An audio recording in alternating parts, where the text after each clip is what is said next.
Rebecca's just talking there about there are actually different MPs on the Conservative benches. We're joined now by Rehman, who's a former minister, ex-vice chairman of the Conservative Party himself. Thank you for being on the programme this evening.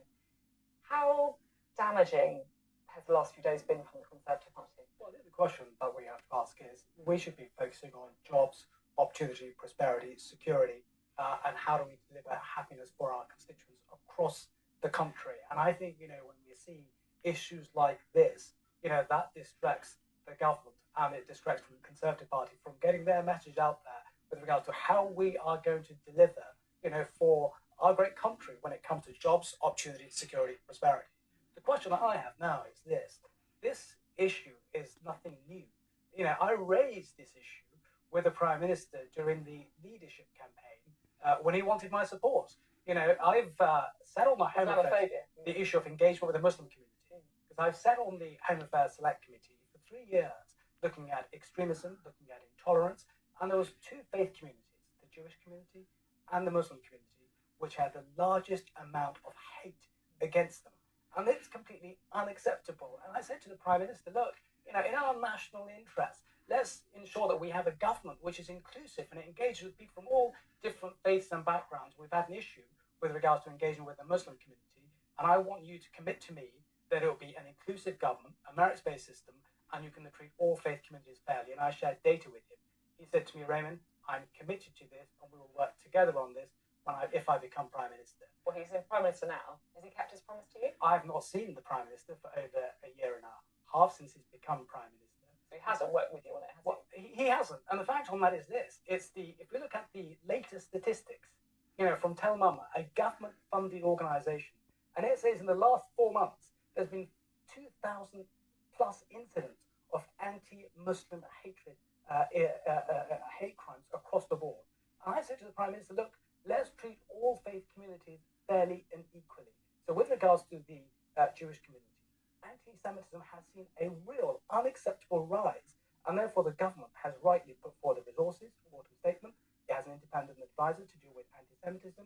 However, with regards to the Muslim community, the government, the Prime Minister, has failed to appoint an independent advisor on Islamophobia for the last 16 months. And there's been no funding in the autumn statement for that.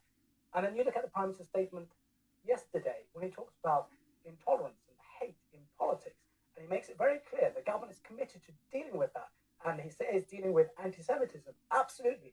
But there's no mention in that statement yesterday about tackling anti-Muslim hatred. So do you think that faiths aren't being treated equally? Is that what you're saying? I'm saying absolutely, Sophie, you're right. I think, for our great country, we have people from all different faiths coming together in an inclusive manner. It's what His Majesty King Charles said, last year. What makes our great country great is the diversity of faith and backgrounds. But what we're seeing from the Prime Minister and his ministers at the moment, they are choosing to support some faith communities and they're choosing not to support some faith communities.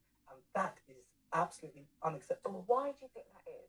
Do you think it's because they've effectively written off the support of some Muslim voters? Do you think it's even worse, perhaps, they're trying to weaponise all that? I think, for me, what I would say is, I've asked that question to the Prime Minister. I'm waiting to see him. What do you think? And I think what I've said before, I think maybe the Prime Minister has made the calculation, he doesn't want to engage with the Muslim community because he doesn't need that for his political purposes. But what I would say to him on that, David Cameron was brilliant. And he engaged with faiths across the board, and he won the election, in 2010. He got it into government, and in 2015. He could look at how David Cameron engaged with faith communities across the board fairly and equally. And also Theresa May appointed 2 independent advisors. John Mann, great job on anti-Semitism.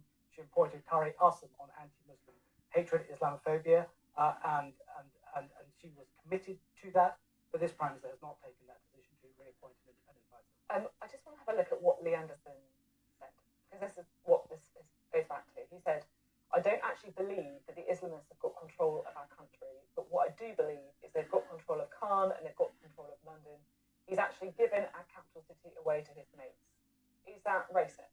I would say that behaviour, those comments are completely and utterly unacceptable, and I think it's a lazy use of language. Is it Islamophobic? But I think this is where I would say we have to be very careful and clear before we put labels on people as to what they are, what they're not. The government has removed its independent advisor.